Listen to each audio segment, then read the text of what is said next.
Olá, meus queridos amigos, meus queridos irmãos, eu desejo a todos uma boa noite. Desejo também que cada um, onde quer que esteja, possa sentir o nosso abraço caloroso e fraterno, sentindo-se envolvido por esse sublime sentimento de amor universal. Neste momento, convido a cada um para que juntos possamos, através da prece, nos conectar com o nosso Pai Maior, nos conectar com Deus, o nosso Criador. Neste momento, para brindarmos esse início do Evangelho e Prece e Radiação do Centro Espírita Cearense, convido a todos através da oração em serviço de Emmanuel. Ele nos diz assim: Deus da eterna bondade, ensina-me a viver, a doar do que eu tenha, sem contar o que faça, a trabalhar servindo, sem exigir repouso, a compreender os outros, sem ferir a ninguém, a nunca desertar dos deveres que assumo e a atender e entender que nos dás o que julgas melhor. Através dessa pequena mensagem, oração em serviço de Emmanuel, pedimos permissão da espiritualidade amiga para que possamos iniciar o nosso Evangelho de hoje, direcionando os nossos pensamentos e as nossas vibrações de envolvimento amoroso a todos aqueles que necessitam do amparo do Mestre Jesus. Que a espiritualidade amiga possa se fazer presente em cada lar, levando os fluidos reparadores necessários à nossa saúde física e espiritual. Por isso te agradecemos, Senhor. Se conosco, agora e sempre. Que assim seja.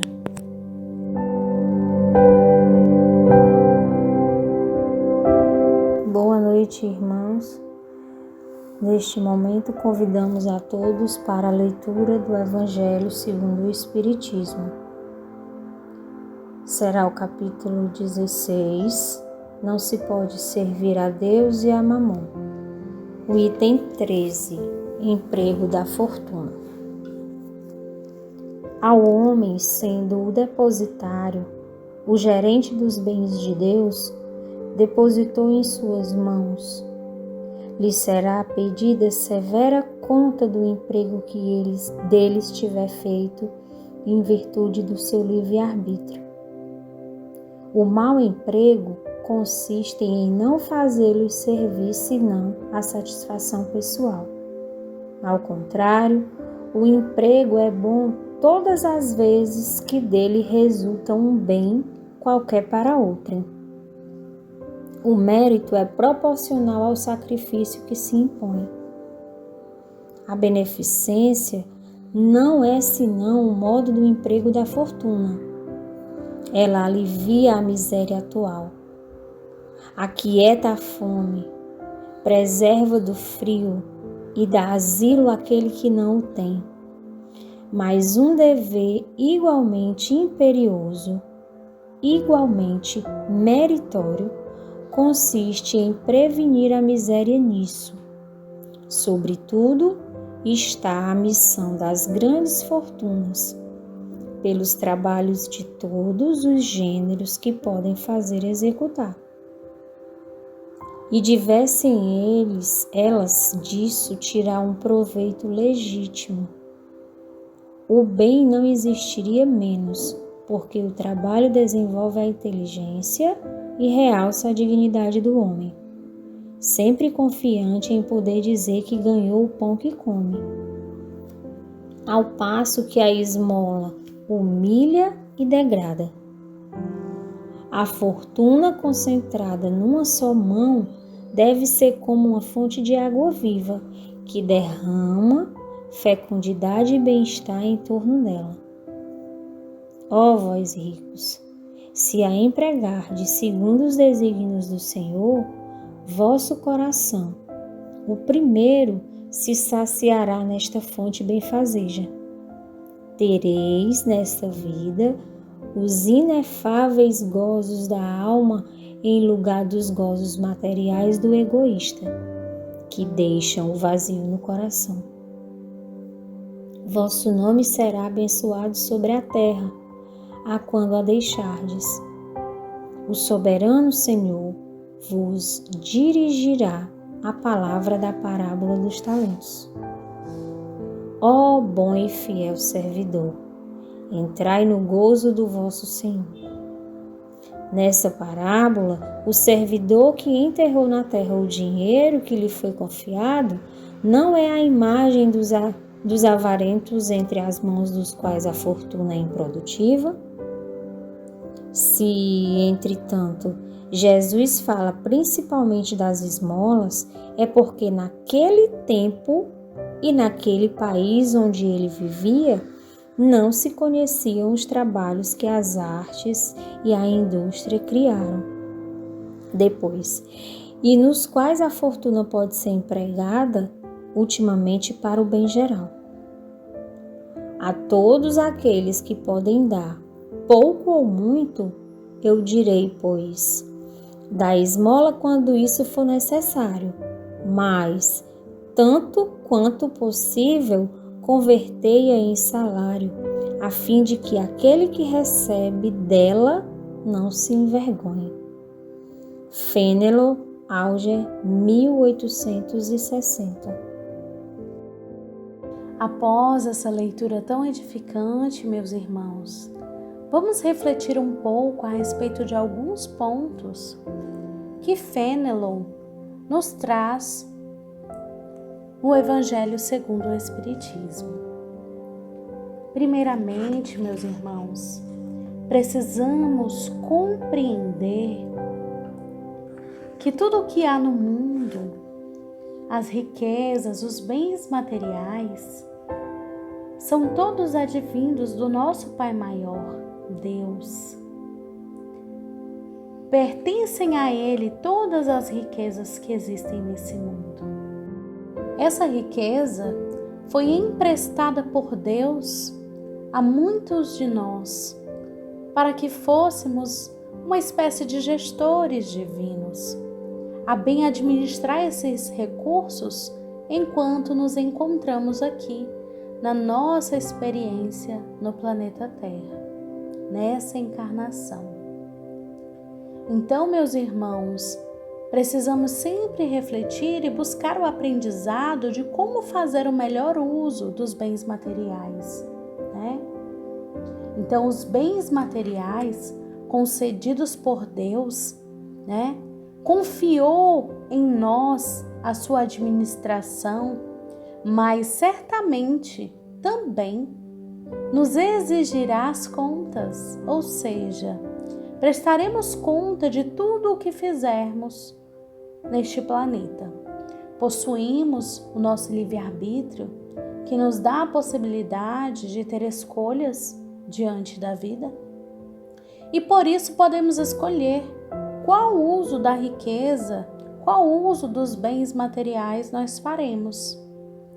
Podemos utilizá-lo de maneira indevida, empregando exclusivamente na nossa satisfação pessoal, dando voz ao nosso egoísmo e à nossa vaidade.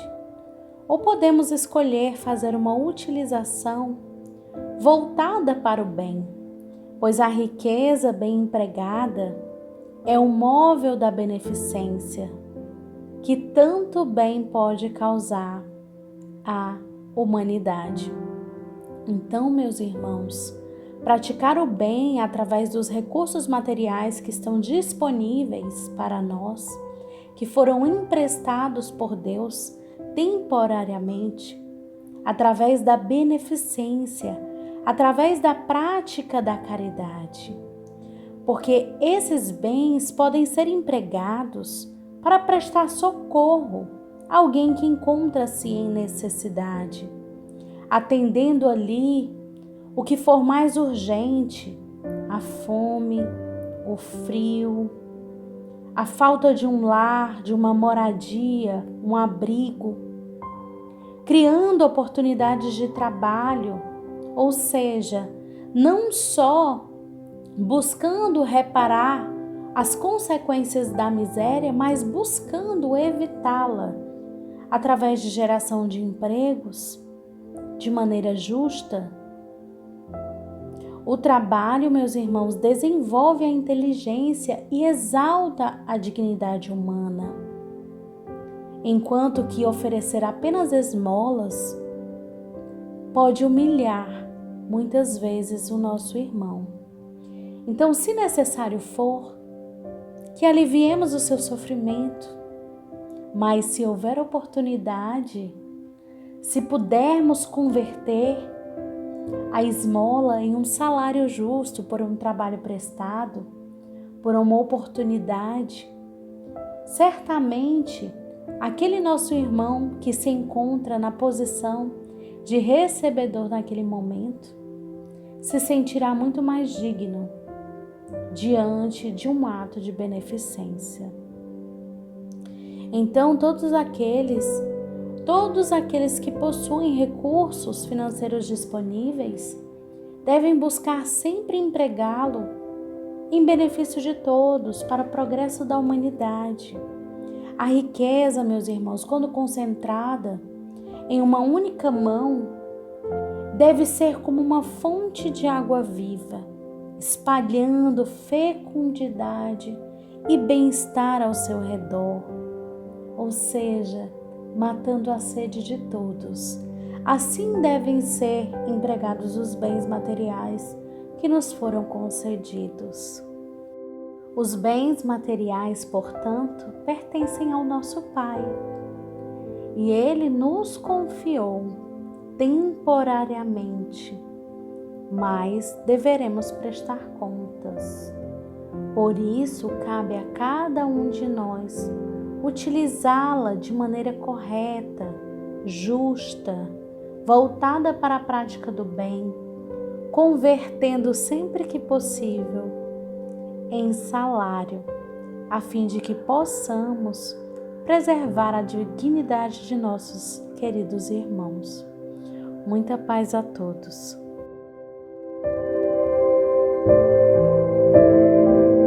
Obrigada, Senhor, pelo Evangelho de hoje, tão esclarecedor e necessário para todos nós.